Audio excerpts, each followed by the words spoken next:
Welcome back to Am I Catching a Falling Knife? The podcast where we cut through the noise to figure out if you're about to make a genius move or, well, catch a falling knife. Today, we're diving into a retail giant that's seen some interesting movement lately.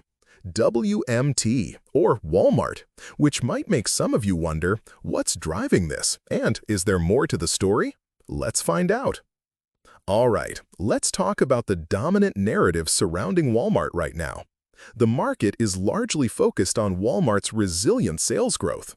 We're talking strong performance in grocery and e-commerce, especially as consumers become more cautious with their spending and gravitate towards value. Walmart's whole business model plays directly into that. However, it's not all sunshine and low prices. Investors are also grappling with persistent margin pressures. We're seeing rising costs, including tariffs, which are squeezing those thin margins despite Walmart's efforts to keep prices low. So, it's a bit of a tug-of-war between strong top-line growth and bottom-line pressures. So, what exactly is Walmart? For those new to the ticker, Walmart Inc. is a global behemoth in retail and e-commerce. They operate supercenters, supermarkets, hypermarkets, and even membership-only warehouse clubs like Sam's Club. They're not just selling groceries.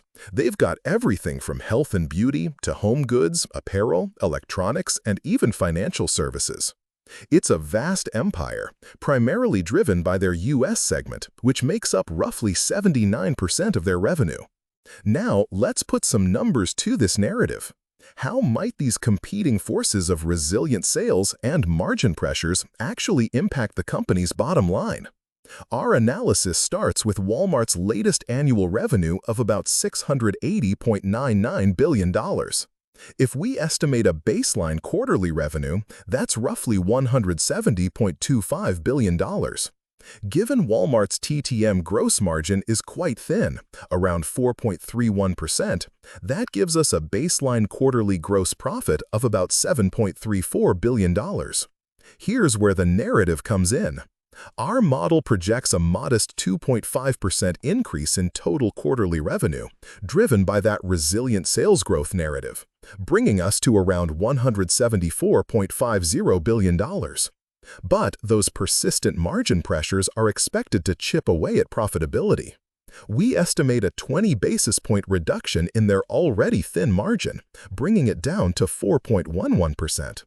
When we multiply that projected revenue by the reduced margin, our projected quarterly gross profit comes in at about $7.17 billion. So, what's the net effect? We're looking at an estimated negative impact of about 2.24% on gross profit.